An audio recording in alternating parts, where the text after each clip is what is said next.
Sébastien Dubois, bonjour. Bonjour. Alors avec vous, on va parler du LibDay qui a lieu le 14 octobre à Marseille, à l'EMD. Le LibDay, c'est l'événement qui est dédié au logiciel libre. Qu'est-ce que vous proposez? Alors, qu'est-ce que vous allez proposer cette année pour l'édition 2016? Alors, un petit peu comme la précédente, l'objectif, ça va être à la fois de faire témoigner des sociétés, des clients de sociétés locales qui vont parler des best practices et parler un petit peu de leur expérience. On a eu un très beau témoignage au dernier opus de la ville de Marseille qui avait fait venir du coup pas mal aussi d'autres villes qui étaient intéressées de voir l'expérience et ce qu'avait pu faire la ville de Marseille avec du libre. On va reconduire ce témoignage cette année également.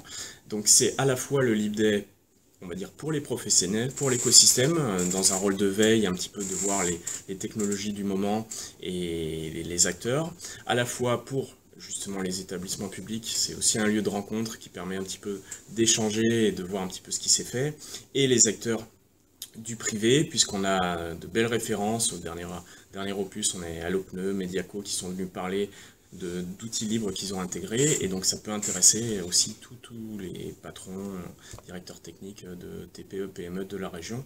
Donc on va dire qu'il y a vraiment un petit peu à la fois la partie un peu business et aussi la partie un petit peu technique suivant les slots. Donc on a 2 slots en parallèle, 2 salles en parallèle de conférences, avec justement à chaque fois un petit peu un côté plus orienté solution et un côté un peu plus technique, donc ce qui devrait normalement contenter tout le monde. Alors donc, une journée de conférence, une journée de retour d'expérience, ça c'est primordial. Une multi-cible, hein, parce que vous avez plusieurs cibles, hein, Tout à fait. vous allez vous adresser à des professionnels du logiciel libre, mais vous êtes encore quand même dans la phase de sensibilisation justement de clients potentiels ou de clients actuels. Alors la phase d'évangélisation sur le libre est un peu passée, on va dire que là on est vraiment plus en phase d'industrialisation, on a la plupart les logiciels sont matures.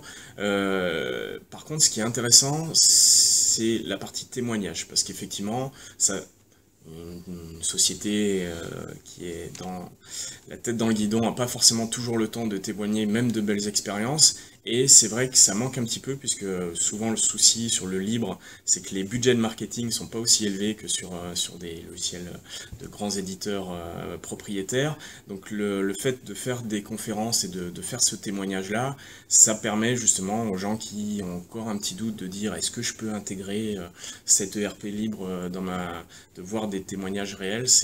Donc c'est plus une illustration que le logiciel libre est mature sur pas mal, en passant de l'infrastructure, ça fait plus de 10 ans, mais aussi sur des logiciels métiers qui a vraiment, enfin de toute façon les DSI le savent, mais avoir des exemples concrets et des retours d'expérience, c'est ça qui parle le plus.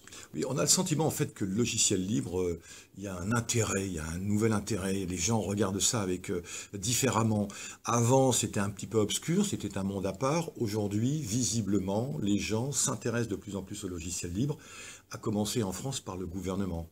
Tout à fait. Ce qu'il faut comprendre, c'est que le logiciel libre, on le redit, c'est le cœur, c'est effectivement avoir accès au code source et du coup pouvoir avoir une pérennité sur les logiciels qui sont utilisés. Mais du coup, ça se base aussi sur des notions de format, des formats ouverts, et eux aussi, justement, vu qu'ils sont référencés, vu qu'ils sont connus, ils sont du coup l'interopérabilité est très importante dans tous les logiciels libres. Et ça, c'est quelque chose qui justement, est très important. Et c'est pour ça que notamment le gouvernement, effectivement, a décrété en avril dernier, hein, donc c'est assez récent.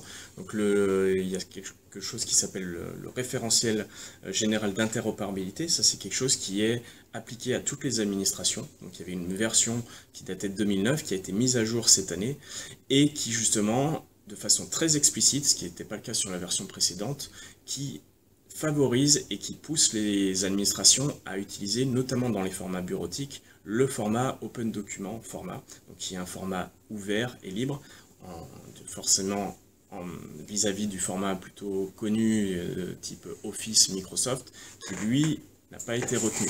Donc c'est justement le libre apporte cette notion-là un petit peu de dire faites attention au format que vous utilisez, basez-vous sur des formats ouverts, et une fois que dans le monde informatique on sera sur des formats ouverts, le choix entre un logiciel propriétaire, un logiciel libre sera possible, parce que jusqu'à présent certaines sociétés, certaines administrations sont enfermées avec un éditeur avec un logiciel à cause du format des données. Donc ça, c'est pas normal. Alors, format, accès au code source, interopérabilité, coût également.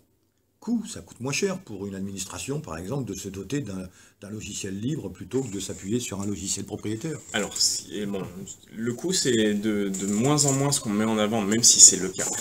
C'est forcément le cas, il y a des études très intéressantes faites, notamment sur des choses du type déploiement d'un équivalent donc de Office, par exemple LibreOffice sur un parc important. Il y a effectivement une économie d'échelle liée à la licence. Ce qu'on dit plutôt, c'est que pour un même coût, on forme les utilisateurs. Disons que souvent c'est vraiment ça, c'est qu'on apporte du service. C'est pas vouloir toujours voir les choses sur la partie low cost, c'est plus qu'il y a on transforme ce qui était avant une licence payante où c'était juste une redevance pas forcément justifiable. Là, cette partie-là, en termes de budget, il faut plutôt la voir comme du service qui va permettre de former les utilisateurs, qui va permettre de faire du développement, de l'optimisation, de la personnalisation.